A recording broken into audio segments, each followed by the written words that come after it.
Dear all NDS health loving friends, Surat से मैं प्रतीक व्यास आप सभी का फिर से एक बार स्वागत करता हूं मेरी चैनल पे।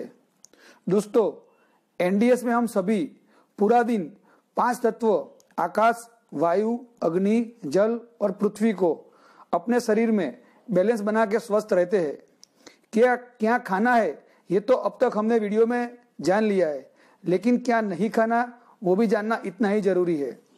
एनडीएस लाइफस्टाइल में जुड़ के सबसे पहला कार्य आपको करना है मिल्क एंड डेयरी प्रोडक्ट्स को छोड़ देना। दूध, दही, छाछ, मावा की मिठाई, घी, बटर, चीज और पनीर, ये सभी का आपको संपूर्ण त्याग करना है। ये एनडीएस से जुड़ने का सबसे पहला कदम है।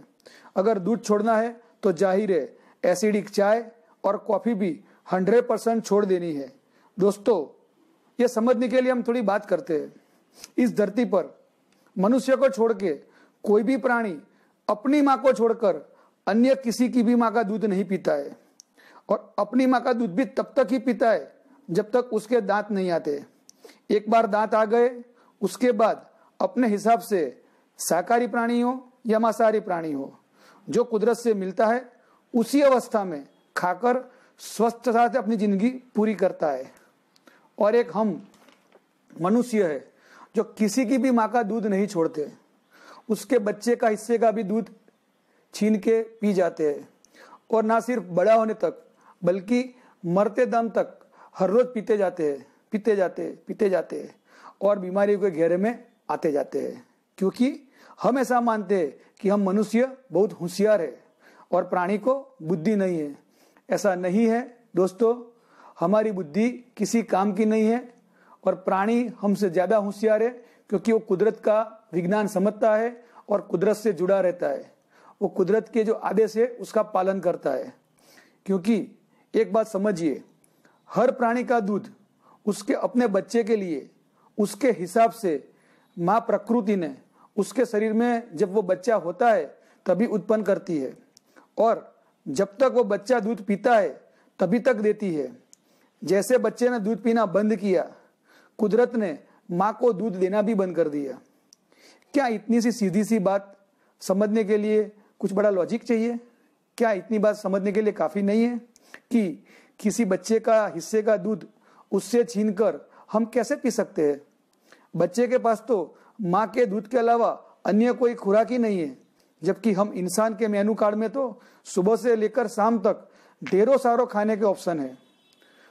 देखो दोस्तों, ऊपर जो वीडियो चल रहा है उसमें आप देखिए, बहुत सारे स्टडी जो आपको दिखाई दे रहे हैं वो हमें बताते हैं कि अन्य प्राणी का दूध हमारे लिए नहीं है, और वो हमें कोलेस्ट्रॉल बढ़ाना, हार्ट डिसीज को आमंत्रण देना, टाइप 1, टाइप 2 डायबिटीज देना, थायराइड बनाना, एसिडिटी बढ़ाना, माइग्रेन बढ़ाना, बैक पेन करना, सांधों और जोड़ों की तकलीफ देना, शरीर में कैल्शियम का प्रमाण अस्त व्यस्त हो जाना, ओस्टियोजिनेसिस इनपरफेक्टा जैसे डिसीज होना, ओस्टोपोरोसिस होना, बोन्स की डिसीज होना, ये सब डिसीज प्राणी जो दूध देता है उसकी वजह से, हम जो पीते हैं उसकी वजह से होता है। और एक दूसरी बात भी है, प्राणी ज्यादा दूध दे उसके लिए हम इंसान तरह तरह के प्रतिबंधित केमिकल के इंजेक्शन उस प्राणी को देते हैं। प्राणी के दूध में पस्सेल, ब्लड और सही तरीके से न निकालने के कारण बीमारी देने वाले कीटाणु भी रहते हैं। तो जितना जल्दी हो सके इसे छोड़ दिया जाए, उसी में सच्ची तंदुरुस्ती और समझदारी है। मेरे खुद के बेटे को ज्यादा दूध पीने की वजह से ओस्टियोजिनेसिस इनपरफेक्टा नाम का ब्रिटल बोन का डिसीज हुआ था, जिसमें उसके फेमूर, टिब्यूला ऐसे बोन्स 2.5 साल से लेकर 4 साल तक टूटते रहे। पूरी दुनिया में हम घूमे, भारत के बड़े से बड़े डॉक्टर को बताया, उन्होंने बोला 15 साल तक इसका कोई इलाज नहीं है। लेकिन जब मैंने ये जाना कि ज्यादा दूध पीने से भी बोन्स डिसीज हो सकते हैं, डॉक्टर बोलते हैं ज्यादा दूध पीजिए, हमने सीधा दूध बंद कर दिया और हमारे बच्चे को दूसरा अल्टरनेटिव दूध देना चालू किया, बादाम का दूध, नारियल का दूध, ऐसा। तो उसकी वजह से कुदरती तरीके से बिना कोई दवाई के मेरा बेटा ठीक हो गया, और पिछले 4 साल से उसे कोई भी प्रॉब्लम नहीं है। ये सब आपकी जानकारी के हेतु बता रहा हूं। और अगर आपको इस विषय पे और गहन जानकारी चाहिए, प्रूफ के साथ चाहिए, तो भारत के प्रसिद्ध डॉक्टर नंद किशोर शर्मा यानी श्री NK शर्मा की किताब milk is a silent killer जो ऊपर मैंने बताई है, जरूर पढ़िए। ये किताब में ये डॉक्टर साहब ने बहुत ही अच्छी तरीके से समझाया है कि दूध पीना कितना खतरनाक है। दोस्तों, अब तक जो बात मैंने आपको बताई वो कुदरत से जुड़ी, दया से जुड़ी, अहिंसा से जुड़ी और मानवता से जुड़ी थी, पर्यावरण से भी जुड़ी थी। और इसमें कुछ विज्ञान की सच्चाई और कुछ साइंटिफिक फैक्ट भी मैंने आपको बताए जो आंकड़ों के साथ मैंने आपको दिए थे। और ये बात पूरे विश्व को लागू पड़ती है, पूरे विश्व पर एप्लीकेबल है। लेकिन अब मैं आ जाता हूं भारत की बात पर, इंडिया की बात पर स्पेसिफिकली।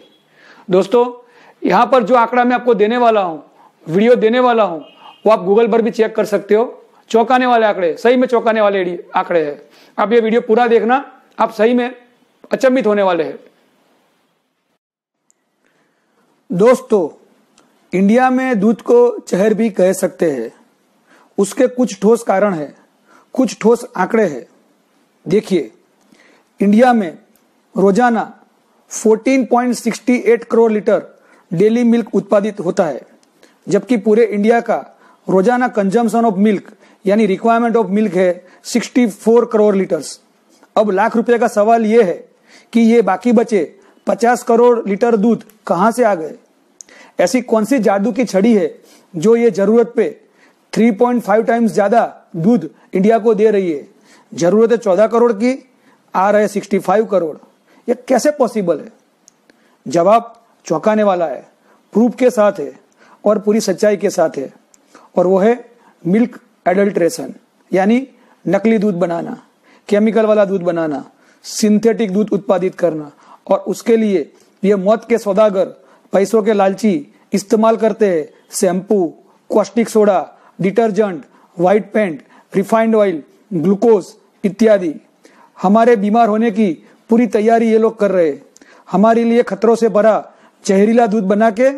और ये मैं नहीं कह रहा, श्री मोहन सिंह आहलूवालिया जो animal welfare board of India के सदस्य है, उन्होंने FSSAI यानी food safety and standard authority of India के हवाले से ये कहा है कि भारत में बिकने वाला 68% मिल्क और मिल्क प्रोडक्ट्स स्टैंडर्ड के हिसाब पे खरे नहीं उतरते।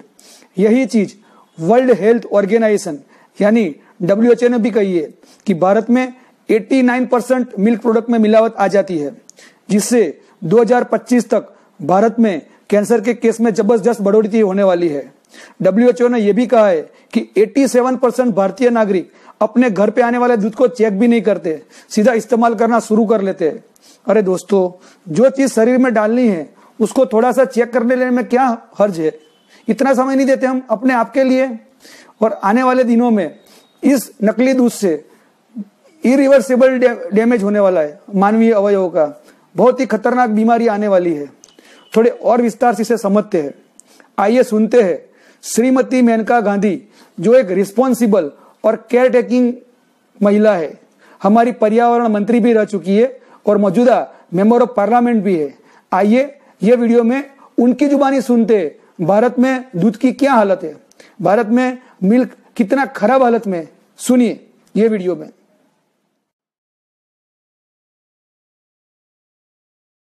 Food safety and standards institute ने मार्च में एक रिपोर्ट बनाया। उन्होंने 33 स्टेटों से 1791 सैंपल्स लिए। उनको दूध में क्या क्या मिला? फैट, न्यूट्रलाइजर्स, एसिड यानी कि तेजाब, हाइड्रोजन पेरोक्साइड यानी कि जो बाल को सफेद करने के लिए इस्तेमाल किया जाता है, चीनी, स्टार्च, ग्लूकोज, यूरिया, नमक, detergent, skimmed milk, powder milk, तेल, गंदा पानी, ये सब मिला। उनके जो सैंपल्स थे कुछ शहरी थे, कुछ गांव के थे। उनको शहरी सैंपल्स में से 68% मिला मिलावटी। और ये नहीं कि गांव का दूध बहुत शुद्ध था, गांव में भी उनको मिला 31% मिलावटी। उनमें से 16% मिला पैकेट का दूध, जो कंपनीज अपना नाम लिखते हैं और पैकेट में बिकते हैं, 16% वो भी मिलावटी था और बाकी सब डेयरियों का था। जो शहरों में उनको 68.9% यानी कि 70% जो दूध मिला जो मिलावटी था, उसमें से 33% पैकेट का दूध था और बाकी सब डेयरी से था। अब उस सर्वे के मुताबिक मैं आपको कुछ राज्य बताना चाहती हूं जहां आपको दूध पीना ही नहीं चाहिए क्योंकि 100% सैंपल मिलावटी निकले।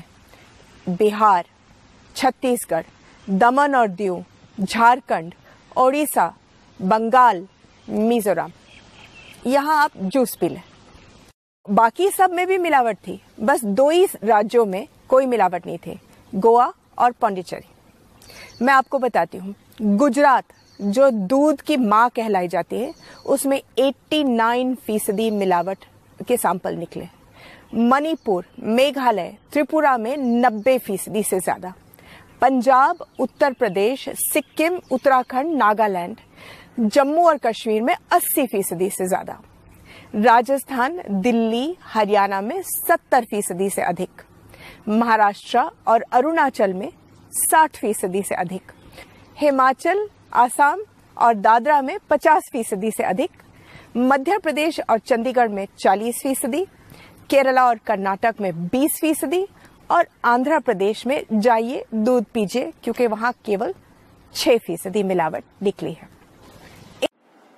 और दोस्तों, last but not the list, Bharat में नकली दूध का कारोबार जिस तरह से बढ़ रहा है उसका एक प्रैक्टिकल वीडियो हमारी अपनी राष्ट्रीय चैनल एनडीटीवी इंडिया पर जो प्रसारित हुआ था, उसी की एक झलक देख लेते हैं ताकि आपको विश्वास हो जाए कि किस गति से हम लोग सभी भारतीय बीमारी और मौत की तरफ बढ़ रहे हैं। इसका सिर्फ एक ही उपाय है, जितना हो सके उतना जल्दी दूध से छुटकारा पाना। आइए ये वीडियो देख लेते हैं।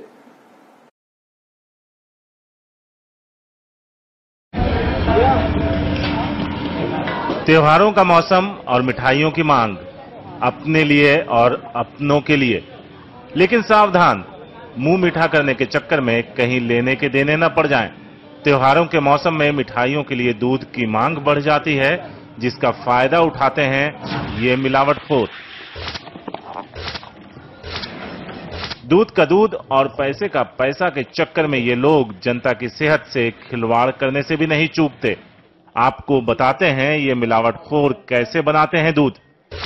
ये है शैम्पू जो नहाते वक्त काम आता है, लेकिन इससे दूध भी बनता है कैसे, बस देखते जाइए। ये तीनों शख्स दूध बना रहे हैं। इसके लिए पहले एक बड़े से बर्तन में थोड़ा सा शैम्पू डाला और फिर रिफाइंड ऑयल। देखते ही देखते ये मिक्सचर सफेद पेस्ट में बदल गया। फिर इसमें मिलाया गया आधा किलो दूध। इसे गाढ़ा करने के लिए चीनी का बुरादा मिलाया गया और फिर 1 बाल्टी पानी। लो, बन गया दूध। आधा किलो दूध 10 किलो में बदल गया। ऐसी ही जगहों से हजारों किलो नकली दूध हलवाइयों के यहां पहुंचता है और फिर इससे बनती हैं मिठाइयां। अब सुनिए ये लोग। तो दोस्तों, मैं आशा रखता हूं इस तरह से पूर्ण विस्तार तथ्यों के साथ, पावर पॉइंट प्रेजेंटेशन के साथ, वीडियो के साथ और विस्तृत समझूती के साथ समझाने के बाद आप सभी अपने जीवन से जितना हो सके उतना जल्दी मिल्क और डेयरी प्रोडक्ट का त्याग करेंगे और एक खुशहाल और तंदुरुस्त न्यू डाइट सिस्टम यानी एनडीएस जिंदगी की तरफ अग्रसर होंगे। दोस्तों, अगर आपको ये वीडियो और उसमें रही इंफॉर्मेशन अच्छी लगी हो तो जन जागृति और समाज कल्याण हेतु अपने ग्रुप में, रिश्तेदारों में और मित्रों में जरूर शेयर करें। चैनल को जरूर सब्सक्राइब करें ताकि मुझे उत्साह मिले ऐसे ही इंफॉर्मेटिव वीडियो बनाने का।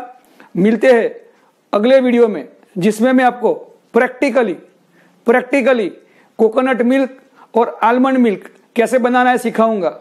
जब मैंने इतनी सारी बात की दूध यूज नहीं करना है तो उसका अल्टरनेटिव कैसा होगा वो मैं प्रैक्टिकली बताऊंगा। और उसी दूध से बनी वस्तुएं जैसे रो पम्पकिन खीर या वो दूध से बना हुआ मैंगो शेक कैसे बनाना है विस्तार से समझाऊंगा। मेरे साथ जुड़े रहिए, खुशहाल रहिए, तंदुरुस्त रहिए।